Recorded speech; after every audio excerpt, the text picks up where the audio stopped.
రైలు ఎక్కాలంటే భయం పుట్టాల, ఇది వాళ్ళ ఉద్దేశమా? కాదు. రైలులో ఉండేటటువంటి ప్రయాణికులు దోచుకోవడం సులభం.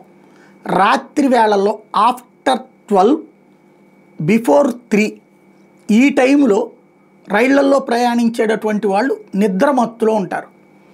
ఆ టైంలో ఒక్కసారిగా దాడి చేస్తే దోచుకోవచ్చు. ఇది ఎక్కడ?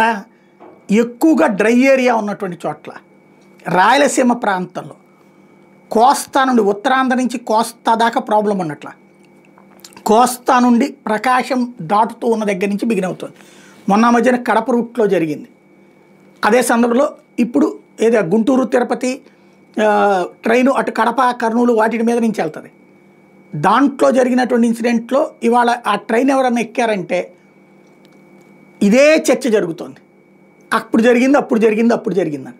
ఇప్పుడు తాజాగా నెల్లూరు దగ్గర ఏకంగా సిగ్నలే మార్చేసి, అంటే పక్కన సిగ్నల్ లేక ట్రైన్ ఆగిందంటే అది దొంగతనం అనే భయపడే పరిస్థితి వచ్చింది. మొన్న ఇన్సిడెంట్ జరిగినప్పటి నుంచి. మొన్న నైట్ జరిగింది. రాత్రిపూట్ల సిగ్నల్ కట్ చేసి, వైర్ కట్ చేసి మరి ఒక ట్రైన్కి ట్రై చేశారు. ఆ ట్రైన్ ముందుకెళ్ళిపోయింది, వెనకాల వచ్చిన ట్రైన్ ఆగిపోయింది. దాంతో జరిగినటువంటి దాష్టికం. వాస్తవంగా ఇది చాలా ప్రమాదకరం కూడా. వీళ్ళు ఆ సిగ్నల్ ఆపేస్తే ఆ ట్రైన్ అక్కడ ఉందంటే ఈలోపు వేరేది సిగ్నల్ తీసుకుని వచ్చేసిందంటే ఈ ట్రైన్ గుద్దేస్తే 100 మంది చచ్చిపోతారు. వీళ్ళు ఇక్కడ దోచుకుంటున్నటువంటి దొంగతనాలు చేస్తున్నటువంటి వాళ్ళు, దోపిడీ చేస్తున్న వాళ్ళకి దాని కాన్సెప్ట్ కూడా తెలియచాదు. ఎదవలకి ప్రాణాలు, 100 మంది ప్రాణాలతో ముడిపడి ఉన్నటువంటి అంశం. ఓ ట్రైన్ పట్టాల మీద ఉండగా సిగ్నల్, ఇక్కడ సిగ్నల్ లైట్ కట్ అయిందని హెడ్ ఆఫీస్కి తెలియదు కదా.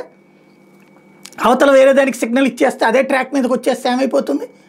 ట్రైన్ మీదకి ఎక్కుతుంది, ఏమైపోతుంది? దారుణమైన మరణాలు సంభవించేది. అదృష్టవశాత్తు కాపాడబడ్డారు ప్రయాణికులు. ఇలాంటి పరిస్థితులకు కారణమవుతున్నటువంటి వాళ్ళని కాల్చేవతలు పడేసినా పర్లేదు, భయం పుట్టాలి రైల్లో దొంగతనం చేయాలంటే. కానీ రైళ్లలో ఆర్పిఎఫ్ కావచ్చు, రైల్వే పోలీస్ కావచ్చు, ఎవరికి వాళ్ళదే వ్యవస్థ. మామూలు పోలీసులు అది పట్టించుకోరు. దాంతో రైళ్ళు అనేటటువంటి ఈజీ టార్గెట్లైనవి. ఆలోచించాల్సిన సందర్భం ఇది.